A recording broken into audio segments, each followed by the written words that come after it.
नमस्कार दोस्तों, एक बार फिर से हम आपको अपने चैनल पे स्वागत करते हैं। आइए आज का वीडियो हमारा है साइबर के बारे में। साइबर अपराध को कैसे रोका जाए, इसके लिए हमें आपको क्या करना है, इसके जो डिटेल है मैं एक कहानी के थ्रू बताता हूँ। अभी हाल ही फिलहाल में बेंगलुरु में एक शख्स का 3 करोड़ रुपए उनके अकाउंट से निकाल लिए गए। अब वो कैसे निकाल लिए गए, इसके बारे में पूरा डिटेल आपको हम बताते हैं आज के वीडियो में। तो दरअसल ऐसा हुआ कि एक बेंगलुरु का पर्सन जिनके अकाउंट में बहुत सारे अलग अलग अकाउंट में एफडी में पैसे रखे हुए थे, तो किसी प्रकार ये साइबर फ्रॉड को ये भनक पता लगी।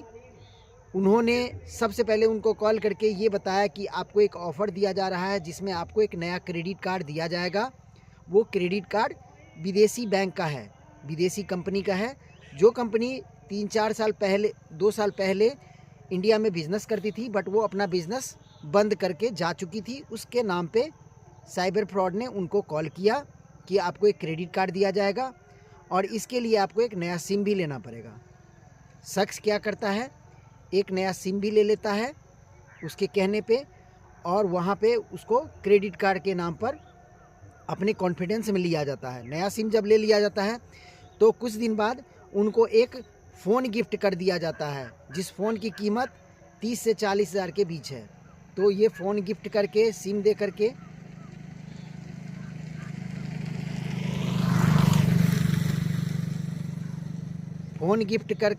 सिम को दे करके उसको जो है कॉन्फिडेंस में ले लिया जाता है कस्टमर को साइबर फ्रॉड के द्वारा। और उसके बाद उसी फ़ोन में एक क्लोन का सॉफ्टवेयर डाल करके उसे दे दिया जाता है और उसमें उसका पुराना सिम भी डाल दिया जाता है, जिस सिम पे उसका ओरिजिनल डिवाइस पहले यूज होता था, जो बैंक में लिंक थे।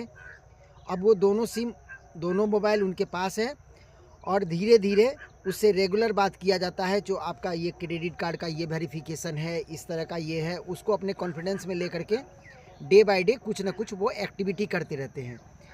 कुछ दिन बाद जब उसके शख्स के अकाउंट में पैसा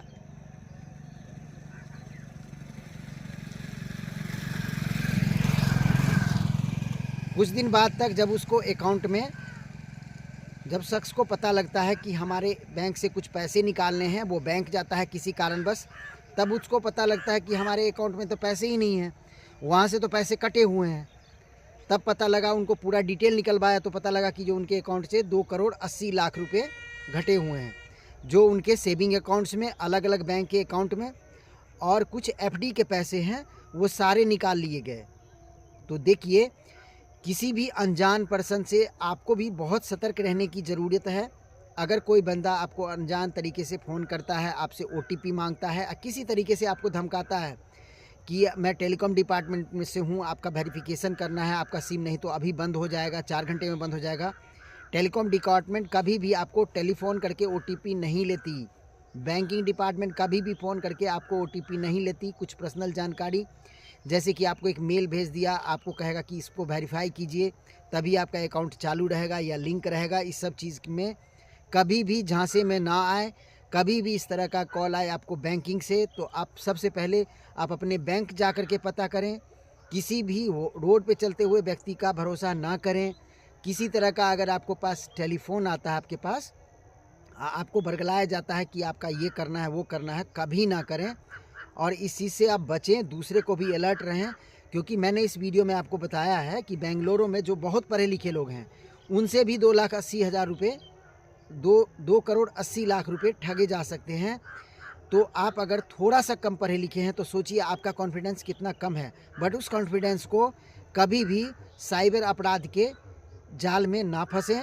और इस तरह का कभी भी कॉल करता, आपको बहुत सतर्क रहने की ज़रूरत है। कभी भी आपको कोई ईडी से, किसी तरह से आपको अगर धमकी देता है, किसी तरह का कोई कॉल करके टेलीकॉम डिपार्टमेंट से, तो आप उस डिपार्टमेंट का जो हेड ऑफ़ द डिपार्टमेंट है, वहाँ से गूगल पे जा कर के उसी डिपार्टमेंट का, हेड ऑफ़ द डिपार्टमेंट का नंबर सर्च करें और वहाँ बात करें। या नज़दीकी जो वहाँ पे सब्स्टिट्यूट है, जैसे बैंक में आपको प्रॉब्लम आ रही है तो आपके नज़दीक में उसी से लिंक जो बैंक है, जैसे एसबीआई में अगर आपका अकाउंट है और आप इस टाइम दिल्ली में हैं, तो एसबीआई का ब्रांच दिल्ली में है, आप वहाँ जा कर के पता कीजिए मेरे साथ इस तरह का कॉल आ रहा है, क्या ये सही है। और बैंक में भी अगर आपको लगे किसी व्यक्ति पे विशेष पे आपको अगर डाउट लगे तो बैंक में उच्च अधिकारी से, जैसे आपके एरिया मैनेजर हो गए, जैसे आपके ब्रांच मैनेजर हो गए, जैसे आपके सहायक मैनेजर हो गए, इन सब उच्च अधिकारी से आप उच्च स्तरीय बात करें। और आप कभी भी इस झांसे में ना आए, क्योंकि इस टाइम गवर्नमेंट भी इसको लेकर के बहुत ज़्यादा जागरूक है। आप देखते होंगे, हम जैसे जनरली पहले क्या होता था, किसी को फ़ोन मिलाते थे तो घंटी बजती थी, बट अभी मैंने 2025 में देखा है, किसी को आप अगर फ़ोन मिलाइएगा तो उसमें यही घंटी बजती है कि आप साइबर अपराधी से बचें, स्कैम से बचें, किसी को बिना बताए OTP ना दें। अगर आपको रेलवे से फ़ोन आ रहा है कि आपने रेलवे में कुछ क्राइम कर दिया है तो आप उससे डरे ना। आप उच्च अधिकारी, उच्च स्तरीय जो नंबर है, टोल फ्री नंबर, वहाँ पे सबसे पहले बात करें और उससे पता करें कि आपके नाम से कोई कंप्लेन है, और अगर कंप्लेन है तो इसके लिए किस नंबर पे बात करेंगे। जो रेलवे के किसी अधिकारी का, उच्च अधिकारी का उस एरिया का नंबर है, उसका नंबर बताइए। तो सबसे पहले बात कर रहे हैं, किसी भी इस तरह का अगर आपको फ्रॉड कॉल आता है, किसी भी तरह की आपको घबराहट वाली कॉल आती है, तो इसको खुद ही मन में ना रखें, अपने घर के जो पढ़े लिखे व्यक्ति हैं उनसे भी सुझाव लें। मतलब आप, सबसे बड़ी बात है कि आपके पास कोई अगर डराता है तो सीधा उसको मुकाबला करने के लिए अपने परिवार में पहले उस चीज़ को बताएं कि मुझे इस तरह से फ़ोन आ रहा है, इस तरह से बताया जा रहा है।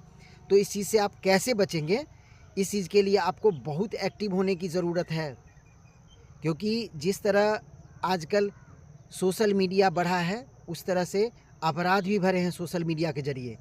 तो हमारा आपका काम है अपराध से खुद बचना, और दूसरों को भी इस वीडियो को ज़्यादा से ज़्यादा शेयर करें, ताकि उन्हें भी अगर इस तरह की घटना का कुछ सामना करना पड़े तो अपने आप को बचाए रखना कैसे है, इस चीज़ से आप समझिए कि एक पढ़ा लिखा व्यक्ति अगर थोड़ा सा लालच किया तो इसमें फंस गया, तो आपको ये लालच नहीं करना है, और सेफ रखिए खुद को और अपने परिवार को सुरक्षित रखिए।